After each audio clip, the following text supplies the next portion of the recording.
أعوذ بالله من الشيطان الرجيم عدد خلقه ورضا نفسه وزنة عرشه ومداد كلماته۔ پاک ہے اللہ اور اس کی تعریف ہے اس کی مخلوق کی تعداد کے برابر، اس کی ذات کی رضا کے برابر، اس کے عرش کے وزن اور اس کے کلمات کی سیاہی کے برابر۔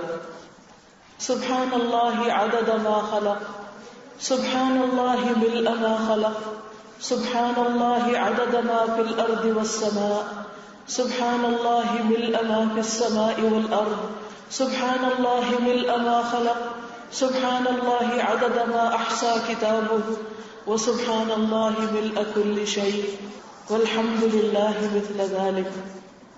میں اللہ کی پاکیزگی بیان کرتی ہوں، میں اللہ کی تسبیح کرتی ہوں اس کی مخلوق کی گنتی کے برابر۔ میں اللہ کی پاکیزگی بیان کرتی ہوں جس سے اس کی تمام مخلوقات بھر جائیں۔ میں اللہ کی پاکیزگی بیان کرتی ہوں ان چیزوں کی گنتی کے برابر جو آسمان و زمین میں ہیں۔ میں اللہ کی اتنی پاکیزگی بیان کرتی ہوں جس سے وہ چیزیں بھر جائیں جو آسمان و زمین میں ہیں۔ میں اللہ کی اتنی پاکیزگی بیان کرتی ہوں جس سے اس کی مخلوقات بھر جائے۔ میں اللہ کی پاکیزگی بیان کرتی ہوں ان چیزوں کی گنتی کے برابر جس نے ان کو اپنی کتاب میں شمار کیا ہے اور جس سے ہر چیز بھر جائے، اور اسی طرح اللہ کی تعریف۔ معزز خواتین، زندگی گزارنے کے دو رویے ہوتے ہیں، ایک رویہ ہے شکر گزاری کا اور ایک ہے ناشکری کا۔ رسول اللہ صلی اللہ علیہ وسلم نے فرمایا کہ میں نے عورتوں کی اکثریت کو جہنم میں دیکھا ہے۔ جب پوچھا گیا کہ کیوں، تو فرمایا کیونکہ وہ نمبر 1 اپنے شوہر کی ناشکری کرتی ہیں اور نمبر 2 زبان کا غلط استعمال کرتی ہیں۔ ناشکری کا رویہ خواہ وہ انسانوں کے خلاف ہو یا رب کائنات کے خلاف، یہ انسان کے اپنے ہی لیے نقصان دہ ہے۔ اس دنیا میں 2 طرح کے لوگ پائے جاتے ہیں، ایک وہ جو دوسروں کے احسان کو مانتے ہیں، جو دوسروں کی کوشش اور محنت کی قدر کرتے ہیں، اور دوسرے وہ جو کسی بات پر بھی راضی نہیں ہوتے، کسی چیز پر بھی خوش نہیں ہوتے، ان کی زندگی میں خوشی نام کی کوئی چیز نہیں ہوتی۔ یہ 2 مختلف انداز زندگی ہیں، یہ 2 مختلف طریقہ ہے زندگی ہے۔ ہمیں سوچنا چاہیے کہ ہم کون سا طریقہ اختیار کیے ہوئے ہیں۔ کیا ہم اللہ کے شکر گزار ہیں؟ کیا ہم بندوں کے شکر گزار ہیں؟ کیونکہ جو بندوں کا شکر گزار نہیں ہوتا وہ اللہ کا بھی شکر گزار نہیں ہوتا۔ عام طور پر ہم یہ سمجھتے ہیں کہ شاید شکر گزاری دوسرے انسان کو کچھ فائدہ دے گی، لیکن حقیقت یہ ہے کہ شکر گزار ہونا خود ہمیں کو فائدہ دیتا ہے۔ ہم سب کس طرح شکر گزار بنیں، ہم سب کس طرح اللہ کی تعریف بیان کریں کہ ہمارے دل اس کی محبت سے لبریز ہو جائیں، کہ ہمارے دلوں میں اس کی محبت ہر چیز سے زیادہ بڑھ جائے، کہ ہمارے دل شکر گزار ہو جائیں۔ اور اللہ کا وعدہ بھی ہے کہ جو شکر گزار ہوگا میں اس کی نعمتوں میں اضافہ کروں گا۔ لَإِن شَكَرْتُمْ لَأَزِيدَنَّكُمْ وَلَإِن كَفَرْتُمْ إِنَّ عَذَابِي لَشَدِيدٌ۔ اگر تم نے شکر کیا تو میں تمہیں اور زیادہ نعمتیں دوں گا، اور اگر تم نے ناشکری کی تو میرا عذاب بھی بڑا سخت ہے۔ جب عذاب کا لفظ آتا ہے تو ہم عام طور پر یہ سمجھتے ہیں کہ شاید یہ آخرت کا عذاب ہے۔ ہاں، آخرت کا عذاب تو ہوتا ہی ہے، لیکن وہ عذاب دنیا میں شروع ہو جاتا ہے۔ دنیا میں کس طرح؟ انسان کے دل اور روح کی بے چینی کی شکل میں، کہ سب کچھ ہوتے ہوئے انسان کو کسی پل قرار نہ ہو، چین نہ ہو، اس کی زندگی میں کوئی خوشی نہ ہو۔ لیکن یہ خوشی اسی وقت آ سکتی ہے جب انسان چیزوں کو ان کے صحیح پرسپیکٹو میں دیکھے، صرف وہ ان کو ان چیزوں کے مطابق نہ دیکھے جن کو وہ صحیح سمجھتا ہے، بلکہ ان کو ان کی حقیقت کے ساتھ دیکھے۔ مثلا یہ کائنات اللہ سبحانہ وتعالیٰ نے بنائی ہے، اس کائنات کا ذرہ ذرہ اللہ کی تسبیح کر رہا ہے۔ اسی طرح وہ لوگ جو اللہ کے شکر گزار ہیں وہ بھی اللہ کی تسبیح کرتے ہیں۔ تسبیح کرنے کا مطلب کیا ہے؟ کیونکہ ہم بچپن سے تسبیح کا لفظ سنتے ہیں۔ تسبیح کا مطلب ہے سبحان اللہ کہنا، سب پاکی اللہ کے لیے، یعنی اللہ تعالیٰ پاک ہے، اللہ پاک ہے۔ کس چیز سے پاک؟ ہر سے پاک, ہر غلطی سے پاک, ہر غلط فیصلے سے پاک. اور پھر اس کے ساتھ صرف سبحان اللہ نہیں, جہاں سبحان اللہ آتا ہے وہاں والحمدللہ بھی آتا ہے کہ سب تعریف اللہ کے لیے ہے. گویا ایک طرف انسان اللہ کے فیصلوں پر راضی ہوتا ہے اور جس چیز کو بھی دیکھتا ہے اس میں اس کو خوبی ہی خوبی نظر آتی ہے. اللہ سبحانہ و تعالیٰ بندوں کو دعوت دیتے ہیں کہ تم آسمان پر غور کرو.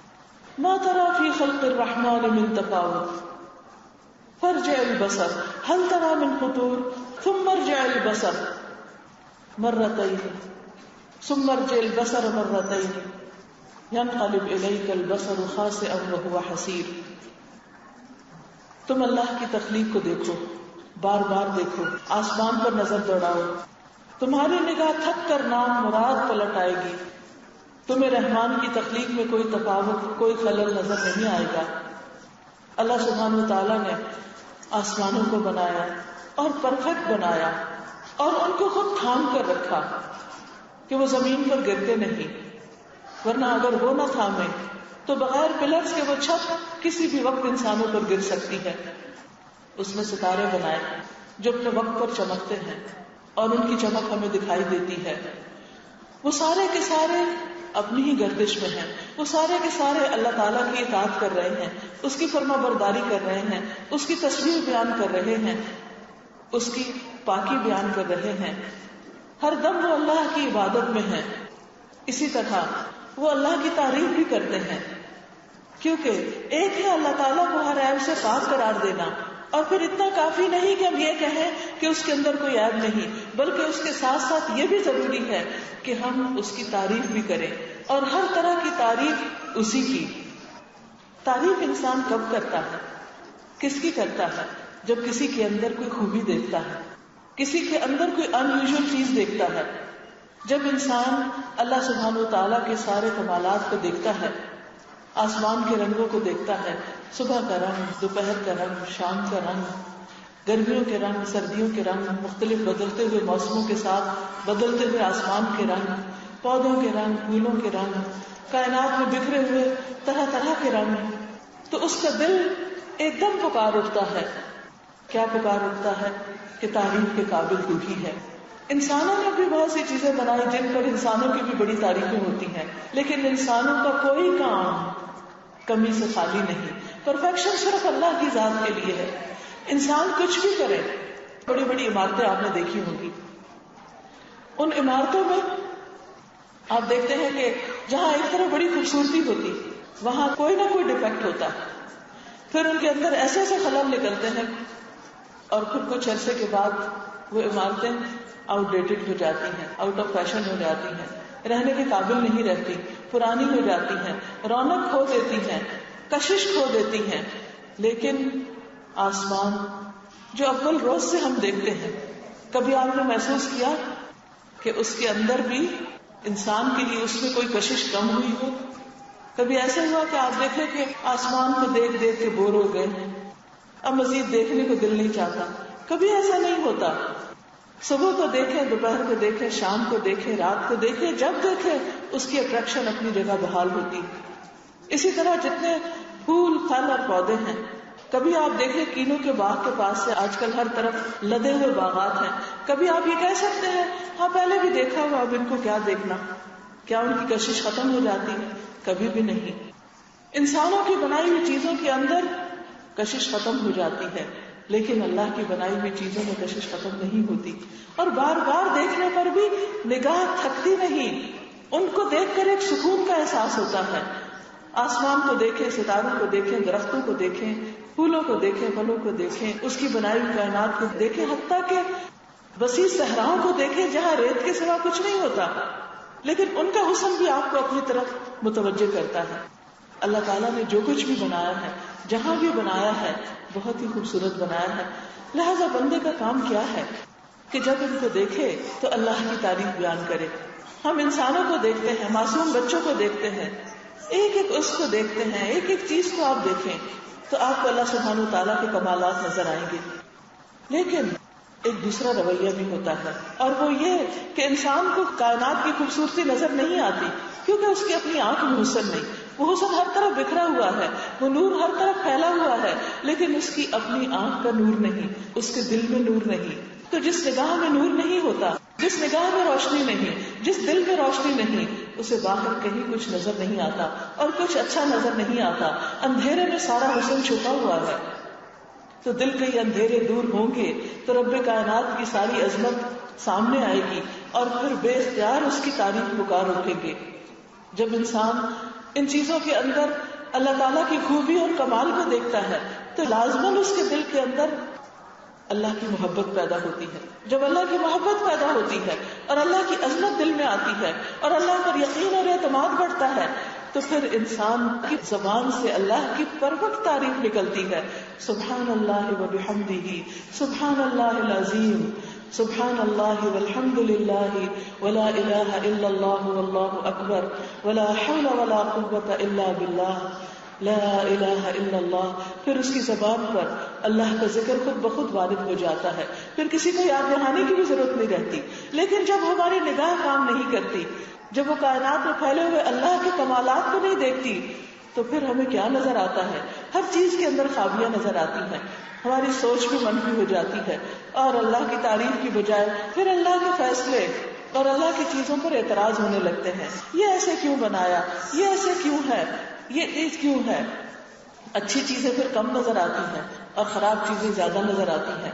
نتیجتاً نہ زبان سے ذکر نکلتا ہے، نہ دل اللہ کو یاد کرتا ہے، اور نہ ہماری زبان سے پھر شکر کے کلمات ادا ہوتے ہیں، اور دل کے اندر بھی ایک مایوسی اور ایک غم کی کیفیت ہوتی ہے، اور زندگی میں کوئی سپارک نہیں ہوتا، کوئی رونق نہیں ہوتی، کوئی خوشی نہیں ہوتی، کوئی امنگ نہیں ہوتی. خود اپنے لیے بھی بوجھ، ڈپریشن کا شکار، دوسروں کے لیے بھی ایک بوجھ. نہ اپنی ترقی کے لیے کچھ کرتے ہیں اور نہ دوسروں کے کچھ کام آتے ہیں. لہذا یہ بے حد ضروری ہے کہ ہم اپنی سوچ کو بدلیں، سوچ کے زاویوں کو بدلیں، چیزوں کے اندر اللہ کا ڈالا ہوا حسن دیکھیں اور پھر اللہ کے شکر گزار ہوں، اور اس شکر گزاری پر اس دنیا کی زندگی کو بھی انجوائے کریں اور آخرت کو بھی انشاءاللہ. دوسرا رویہ جو عام طور پر انسانوں کے بارے میں ہوتا ہے کہ بعض لوگ ایسے ہوتے ہیں کہ وہ ہر انسان کے بارے میں منفی سوچ رکھتے ہیں. وہ جس کو دیکھتے ہیں تو اس کی یا تو شکل میں خامیاں ڈھونڈتے ہیں، یا عقل میں اس کی کوئی خرابی ڈھونڈتے ہیں، یا اس کی بات میں، یا اس کے کام میں. ان کو دوسروں کے اندر کوئی بھلائی نظر آتی ہی نہیں، وہ ہر ایک کے اندر کوئی نہ کوئی خامی تلاش کر لیتے ہیں. یہی وجہ ہے کہ آپ نے دیکھا ہوگا کہ بعض لوگوں کے پاس جب آپ بیٹھتے ہیں تو یا تو وہ دوسروں کی شکل پہ بات کر رہے ہوتے ہیں، فلاں کا ناک ایسے ہے، فلاں کے بال ایسے ہیں، فلاں کا رنگ ایسا ہے، اس کا قد ایسا ہے، اس کی فزیک ایسے ہے، اس کو تو کپڑے پہننے کا ڈھنگ نہیں، اس کا لباس ایسا ہے، اس کو تو پکانے کا ڈھنگ نہیں، اس کی تو چال ایسی ہے. وہ ہر وقت ان کی صرف خامیاں دیکھتے ہیں. نتیجہ کیا ہوتا ہے؟ ان کے دلوں میں صرف گڑن اور جلن آتی ہے اور وہ صرف پریشان رہتے ہیں اور انہیں ہر چیز میں خامی نظر آ رہی ہوتی ہے. ہر وقت کریٹیسائز کریٹیسائز کریٹیسائز، تنقید تنقید تنقید. اب جب یہ تنقیدی ذہن بن جاتا ہے اور انسان ہر ایک کے اوپر تنقید کر رہا ہوتا ہے تو ایسے لوگوں سے سب بھاگنے لگتے ہیں، کوئی ان کی طرف نہیں جاتا. پھر ہم کہتے ہیں کہ دوسروں میں خامی ہے، وہ خراب ہے جو ہم سے بھاگ رہے ہیں، ہم اپنی جگہ پرفیکٹ ہیں، اور اپنی عقل پہ ناز کرتے کہ دیکھو مجھے ہر ایک پر کتنی تنقید کرنی آتی، میں تو اس کو بھی سیدھا کر دوں گی اور میں اس کو اپنے جوتے کی نوک میں نہیں رکھتی، اور فلاں ایسا ہے اور فلاں ایسا ہے. تکبر بھرے ایسے ایسے جملے بولتے ہیں کہ جن کی کوئی انتہا ہی نہیں.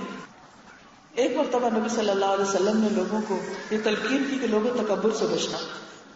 تو کسی نے آپ سے پوچھا کہ اگر کسی کے جوتے میں 2 تسمے ہوں، یعنی زیادہ اچھا جوتا ہو، ہم نے دیکھا نا ایک تسمہ تو بند کرنے کے لیے ہوتا ہے اور ایک اوپر وہ اس کی بو سے بنی ہوئی ہوتی ہے اور وہ خوبصورتی کے لیے بھی ہوتا ہے، تو زیادہ قیمتی جوتا ہوگا.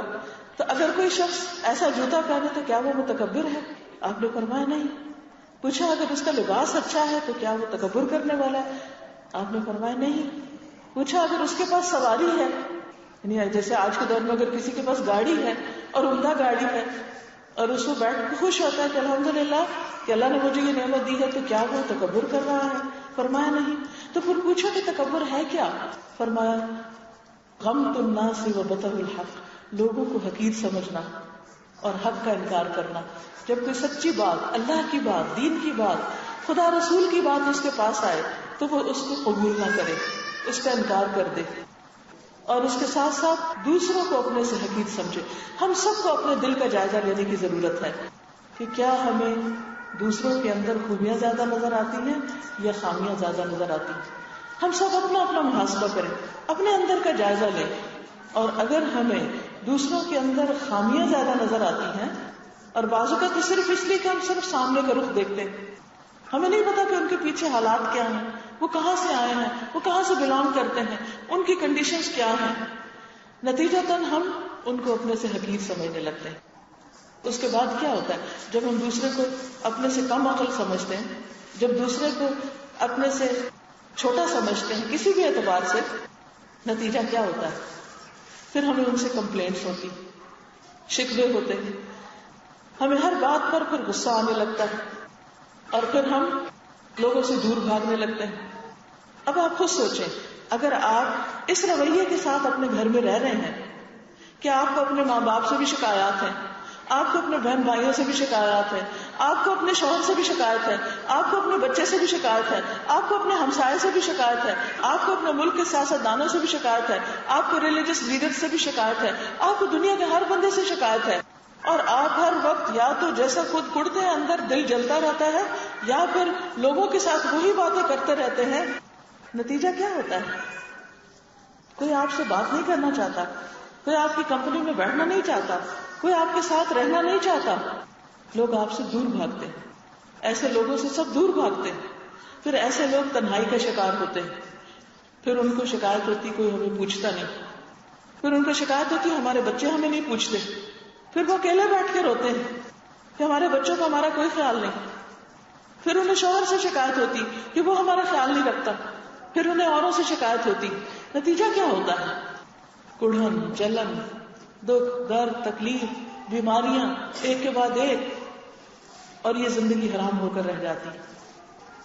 پھر اس کے بعد ایک اور چیز ہم لوگوں کے ساتھ کیا کرتے ہیں, اگر کسی کے اندر کوئی خوبی نظر بھی آتی ہے تو پھر ہم اس کو بس صرف کمپیریزن کے لیے رکھ لیتے ہیں.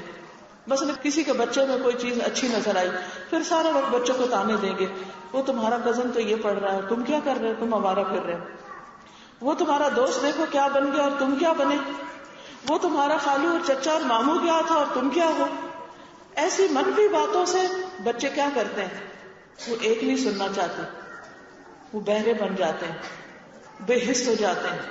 ہم دن رات ان کو ڈسکریج کرتے رہتے ہیں, ان کا کانفیڈنس ختم ہو جاتا ہے, وہ زندگی میں کچھ کرنے کے قابل نہیں رہتے, وہ کسی کو منہ دکھانے کے قابل نہیں رہتے, وہ اندر ہی اندر کٹتے اور گھٹتے رہتے ہیں. نتیجتاً نشے کا شکار ہو جاتے ہیں.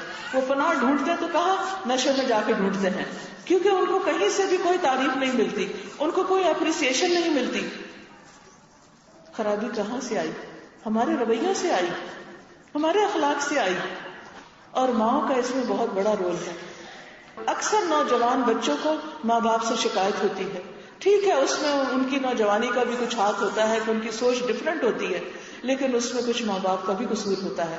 ہم سمجھ لیتے ہیں ہم ماں باپ ہیں, عزت اور احترام کے لائق ہیں, ہم جھوٹ بولیں تو بھی بچے ہماری عزت کریں, ہم غلط کام کریں تو بھی بچے ہماری عزت کریں. نہیں, بچے جب باشعور ہو جاتے ہیں تو وہ ہماری غلط باتوں پہ ہماری عزت نہیں کر سکتے. ہم صرف ماں باپ ہونے کی دھمکی نہیں دے سکتے, ہم صرف ماں باپ ہوتے ہوئے ڈیمانڈ نہیں کر سکتے. بہت ضروری ہے کہ ہم ماں باپ اپنے رویوں پر غور کریں کہ ہم کیا کر رہے ہیں, اور لوگوں میں کمپیرزن چھوڑ دیں. اس طرح کے کمپیرزن سے زندگی حرام ہو جاتی ہے.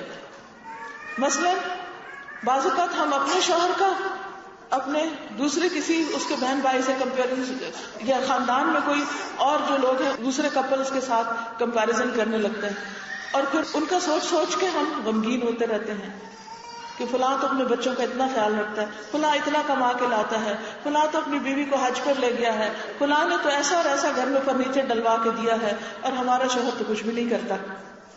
اور ہمیں اس وقت یہ بھول جاتا ہے کہ جو کچھ وہ کرتا ہے ہو سکتا ہے وہ کسی دوسرے کو شوہر نہ کرتا.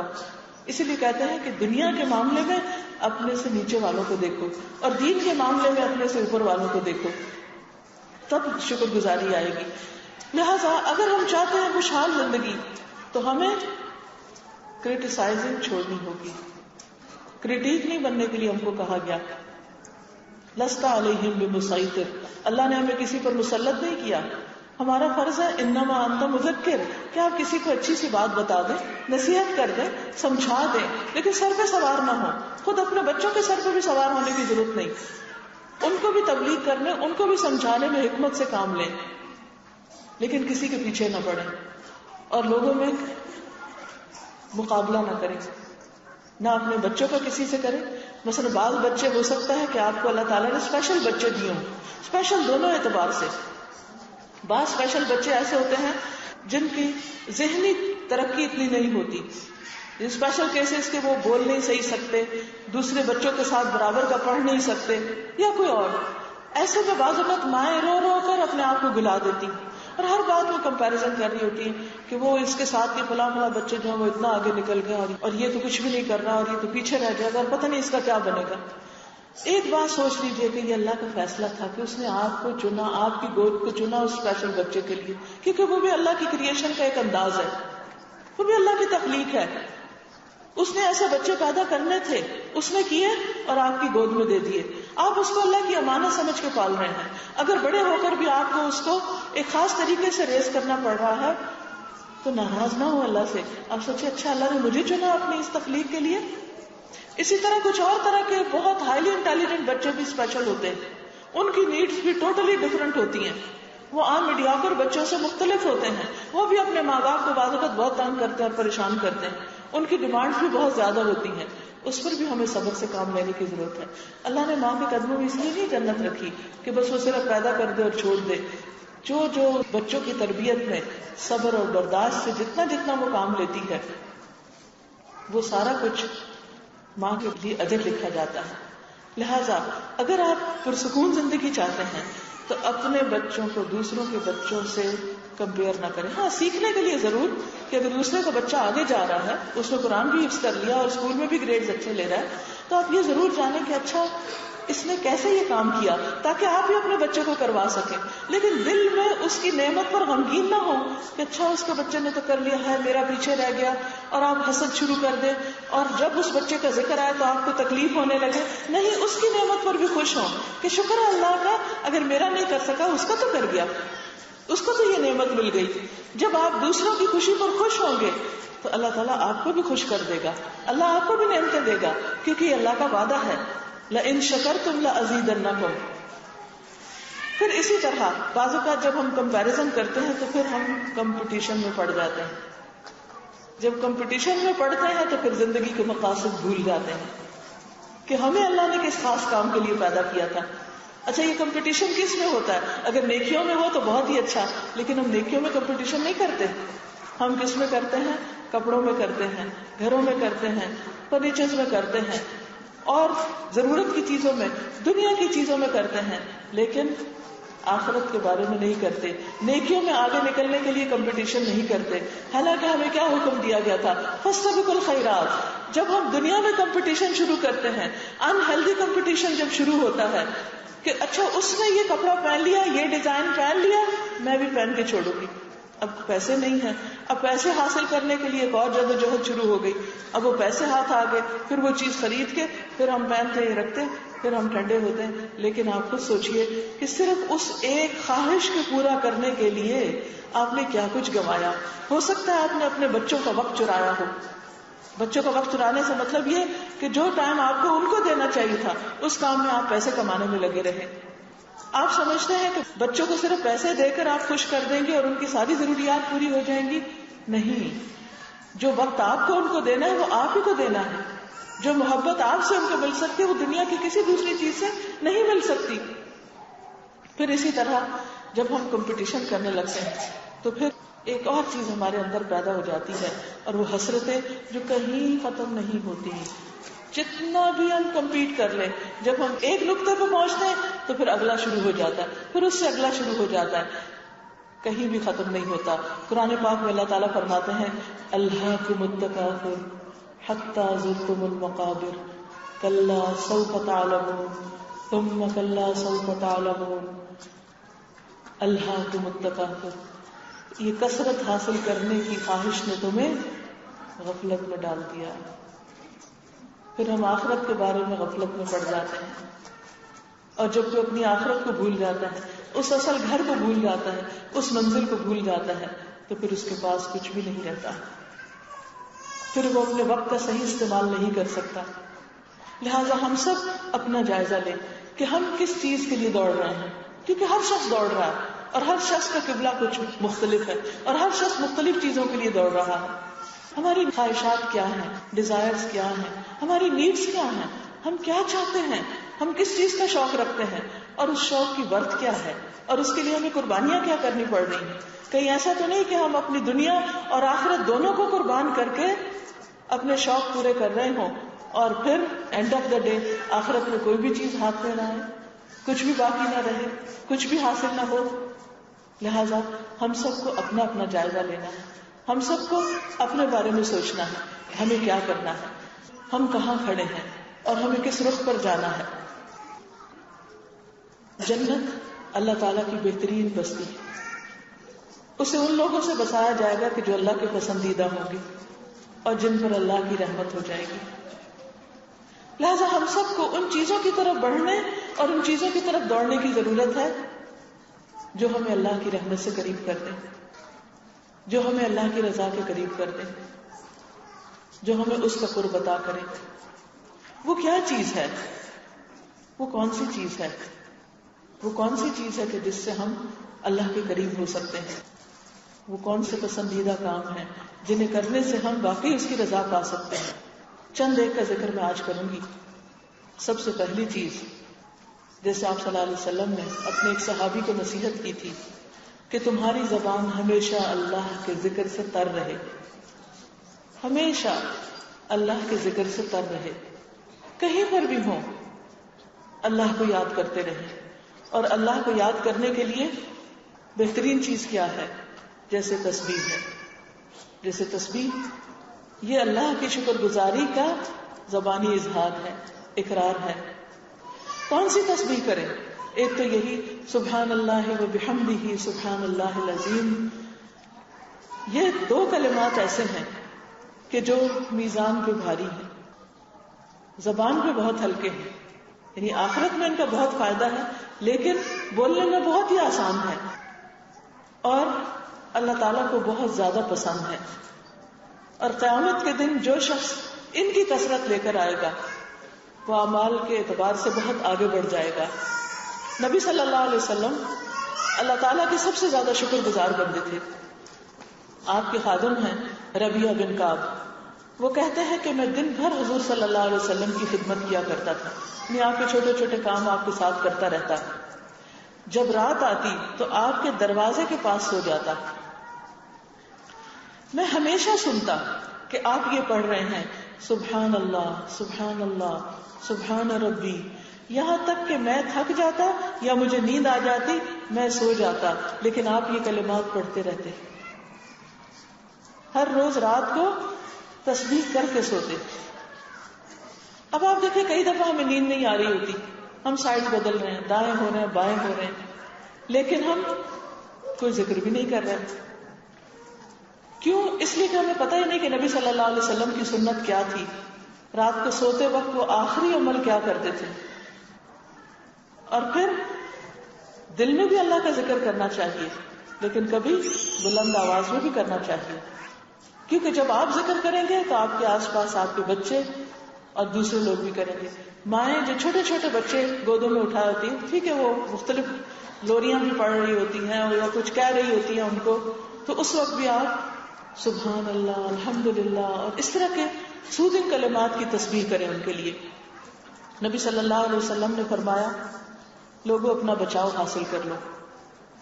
صحابہ نے کہا اے اللہ کے رسول صلی اللہ علیہ وسلم کون سا دشمن آ گیا ہے، کس سے بچاؤ کریں، کس سے بچیں؟ فرمایا جہنم سے بچاؤ، کیونکہ قرآن مجید میں آتا نا ان جہنم کانت مرصادا، کہ جہنم گھات میں لگی ہوئی ہے، تاک میں لگی ہوئی ہے اور دیکھ رہی ہے کہ کون کون میرے پاس آنا چاہیے، لوگوں اس سے بچو. آپ نے فرمایا جہنم سے تمہارا بچاؤ سبحان اللہ والحمد للہ ولا الہ الا اللہ واللہ اکبر ہے، ان کلمات کو پڑھا کرو. کیونکہ یہ کلمات قیامت کے دن تمہارے آگے آ کر پیچھے آ کر تمہارا بچاؤ کریں گے. یعنی جیسے باڈی گارڈز ہوتے ہیں نا, آگے بھی اور پیچھے بھی, تو یہ کلمات قیامت کے دن جہنم کی آگ سے بچانے کے لیے تمہیں پروٹیکشن دے دیں گے. اور یہی کلمات باقیات الصالحات ہیں. قرآن مجید میں آتا نا, المال والبنون زینۃ الحیات الدنیا والباقیات الصالحات خیر عند ربک ثوابا وخیر املا. مال اور بیٹے تو دنیا کی زندگی کی رونق, لیکن باقی رہنے والی نیکی کون سی ہے؟ والباقیات الصالحات خیر عند ربک ثوابا, جو ثواب کے اعتبار سے بہتر ہو, وخیر املا, اور انجام کے اعتبار سے اچھی ہو. اس کی وضاحت نبی صلی اللہ علیہ وسلم نے خود فرما دی کہ وہ کیا ہے. یہ کلمات ہیں, سبحان اللہ والحمد للہ ولا الہ الا اللہ واللہ اکبر. ان کلمات کو کثرت کے ساتھ پڑھنا چاہیے. کیا سوچ کر؟ جہنم کی آگ سے بچا لیں گی. جیسے وہ ہوتی ہے نا کہ بلٹ پروف جیکٹ کسی نے پہنی ہوئی ہو تو بلٹ آ کے لگے بھی تو اس کو نہیں لگتی. تو اسی طرح جیسے جہنم کے بارے میں ایک اور جگہ پر آتا ہے, کلا انہا لظى نزاعۃ للشوى تدعو من ادبر وتولى, کہ جہنم کی آگ انہا لظى نزاعۃ للشوى, ایسا شعلہ ہے کہ جو چہرے پہ پڑے تو چہرے کو جھلس جائے, اور وہ پکار رہی ہوگی, پیچھے جا رہی ہوگی, تدعو بلائے گی, ادھر آؤ ادھر آؤ, وہ پیچھے چل پڑے گی. من ادبرا, جو بھی پیٹ پھیرے, وہ تولا, منہ موڑے, جو حق سے دور جائے, حق کا انکار کرے, یہ آگ اس کے پیچھے پڑے گی. تو اس آگ سے بچاؤ کے لیے کیا پڑھنا ضروری ہے؟ پڑھیے, سبحان اللہ والحمد للہ ولا الہ الا اللہ واللہ اکبر. نبی صلی اللہ علیہ وسلم کے ایک غلام تھے ابو سلمہ. وہ کہتے ہیں کہ نبی صلی اللہ علیہ وسلم نے فرمایا, واہ واہ, اپنے ہاتھ سے 5 کا اشارہ کیا, 5 چیزیں یہ میزان میں بہت بھاری ہوگی. پھر فرمایا وہ کیا ہے؟ سبحان اللہ والحمد للہ ولا الہ الا اللہ واللہ اکبر. یہ 4 کلمات اور 5ویں چیز, کسی کا فوت ہونے والا نیک بچہ کہ اس کا باپ اللہ تعالیٰ سے ثواب کی امید رکھ کے صبر کرے. بعض اوقات ہم خوش ہوتے ہیں کہ ہم نے بچوں کو پالا بڑا کیا, وہ ہمارے لیے صدقہ جاریہ ہوں گے. ایک مرتبہ کسی کے گھر میں اسی طرح درس دے رہی تھی, صدقہ جاریہ پہ بات ہو رہی تھی, تو ایک خاتون رونے لگی کہ میرا تو جوان بچہ فوت ہو گیا, میرے لیے کون صدقہ جاریہ ہوگا, میرے پیچھے کون ہوگا جو میرے لیے دعائیں کرے. تو واقعی میں سوچ میں پڑ گئی, لیکن اللہ تعالیٰ نے کسی کو بھی محروم نہیں رکھا. اگر مرنے کے بعد کسی کا بچہ اس کو فائدہ دیتا ہے تو وہ بچہ جو زندگی میں باپ یا ماں کی زندگی میں فوت ہو جائے اور ماں باپ صرف اللہ سے اجر کی امید رکھ کر صبر کر لے, تو یہ صبر جو ہے میزان میں بہت بھاری ہے, وہ بہت سے صدقہ جاریہ سے زیادہ وزنی عمل بن جائے گا. تو دونوں صورتوں میں کوئی کمی نہیں, اللہ کے خزانوں میں کوئی کمی نہیں. یہ کمی ہمارے اندر ہے کہ ہم اس کی رحمت کو پانے کے لیے تڑپتے نہیں, کوشش نہیں کرتے. پھر اسی طرح آپ دیکھیے, ایک اور حدیث میں آتا ہے کہ صحابہ کہتے ہیں کہ ایک مرتبہ ہم لوگ نبی صلی اللہ علیہ وسلم کے پاس بیٹھے ہوئے تھے کہ ایک دیہاتی آدمی آیا, بدو تھا, جس نے بڑا قیمتی جبہ پہن رکھا تھا, اس پر دیباج اور ریشم کے بٹن لگے ہوئے تھے. نبی صلی اللہ علیہ وسلم نے فرمایا, تمہارے ساتھی نے تو مکمل طور پر فارس بن فارس یعنی فارسی آدمی کی شکل شباہت اختیار کر لی, یعنی اس نے اپنا سارا کلچر چینج کر دیا, بالکل ان کے طریقے پر ہو گیا. ایسا لگتا ہے کہ اس کے ہاں فارسی نسل ہی کے بچے پیدا ہوں گے اور چرواہوں کی نسل ختم ہو جائے گی. اس سے کیا پتہ چلتا ہے؟ اس سے یہ بات سمجھ میں آتی ہے کہ انسان جب اپنا لباس بدلتا ہے, اپنی زبان بدلتا ہے, اپنا کلچر بدلتا ہے, تو اولاد یا نسل کے بھی رنگ وہی ہو جاتے ہیں. آپ نے بہت دفعہ مشاہدہ کیا ہوگا کہ جو لوگ یہاں سے سعودی عرب جا بسے تو ان کے بچے اور طرح اٹھے, پروان چڑھے. جو انگلینڈ چلے گئے یا امریکہ چلے گئے, ان کے بچوں نے جب وہی کا لباس پہنا, وہی کی زبان بولی, تو وہ یہاں آ کے بالکل اجنبی ہو جاتے ہیں. یوں لگتا ہے کہ ماں باپ یا نانی دادی جو ہیں وہ ان کے کچھ نہیں لگتے. لیکن وہ نسل ہی بدل کر رہ گئی. تو آپ نے کہا کہ جو کچھ تم کر رہے ہو اس کا اثر صرف تم پر نہیں تمہاری اولاد پر بھی ہوگا.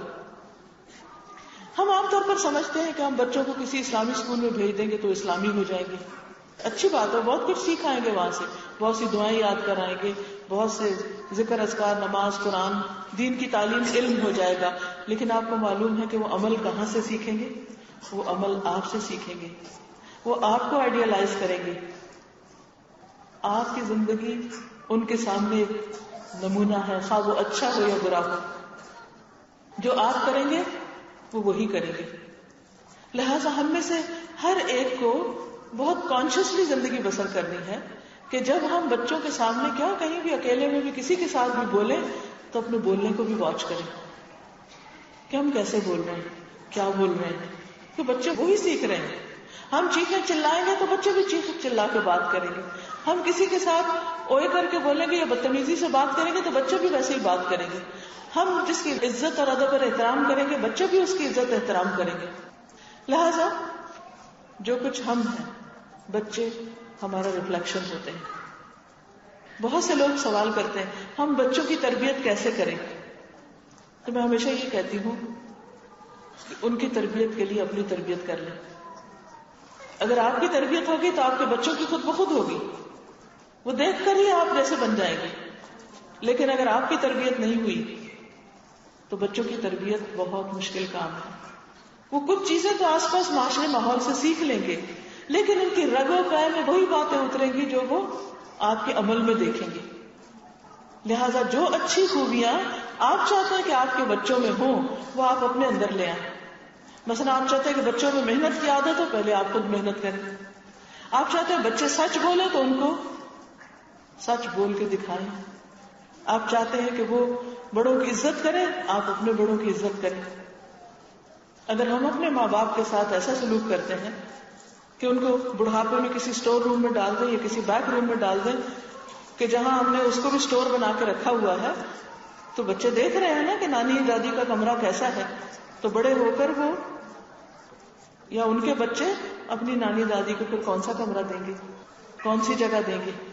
ہم اگر اپنے بزرگوں کے ساتھ بدتمیزی سے بات کر رہے ہیں تو بچے ان کی عزت نہیں کر سکتے. تو آپ کا عمل ان کو سکھائے گا. اگر آپ بچوں کی تربیت کرنا چاہتے ہیں کہ سچ بولیں تو سب سے پہلے خود سچ کا پورا اہتمام کرنا ہوگا.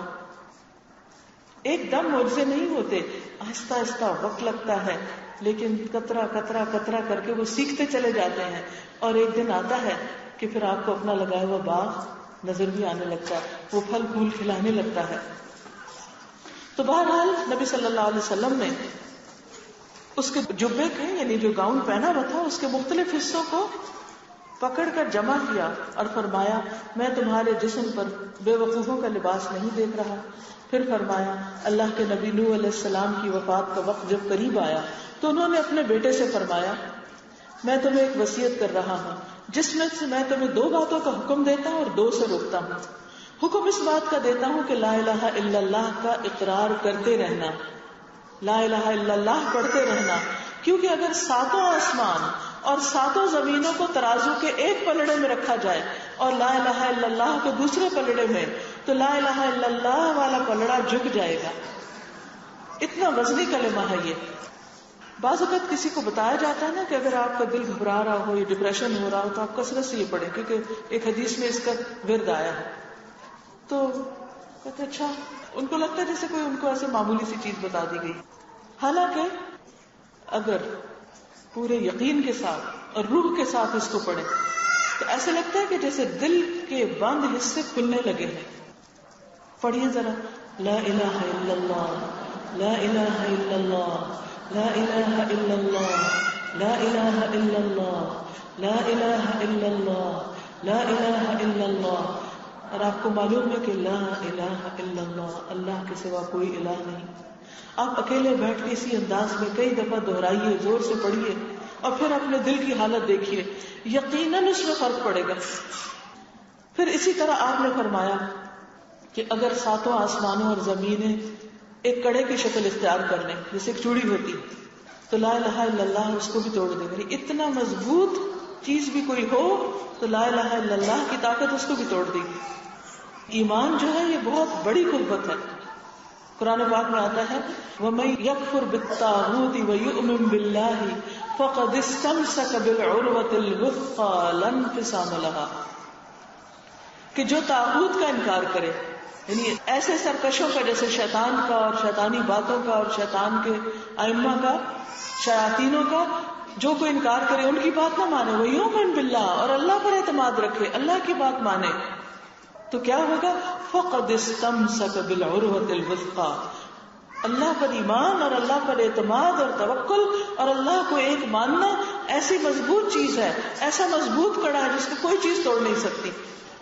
اگر پوری کائنات بھی مل کر جتنی بھی اس کے اندر پاور ہے اور جتنی بھی چیز ہے اس کو آپ چھوٹا کر کے کڑا بنائیں تو جو ایک لا الہ الا اللہ سے بنتا ہے کڑا، سچے معنوں میں جو توحید اندر اترتی ہے، انٹرنلائز کرتے ہیں آپ اس کو، وہ ان سب چیزوں کو توڑ دیتا ہے، ساری رکاوٹوں کو دور کر دیتا ہے.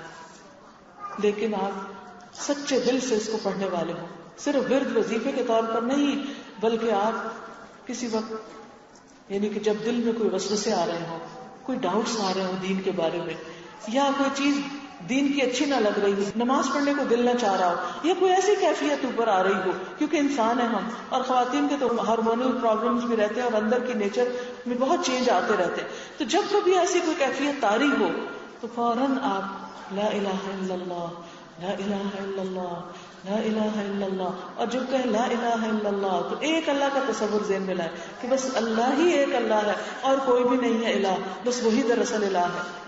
تو آپ دیکھیں گے کہ آپ کی کیفیت بدلنا شروع ہو جائے گی. اور یہ جن چیزوں کو آپ رکاوٹ سمجھتے ہیں، غم اور دکھ کی چیزیں، وہ بدلنے لگیں گی. حدیث میں آتا ہے کہ حضرت اسماء بنت امیس کو آپ نے کلمات سکھائے تھے، اللہ اللہ ربی لا اشرک بہ شیئا. یہ لا الہ الا اللہ کہنے کا ہی دوسرا انداز ہے کہ اللہ اللہ ہی میرا رب ہے، میں اس کے ساتھ کسی کو شریک نہیں کرتا، کوئی اس جیسا نہیں، کوئی اس کے برابر نہیں.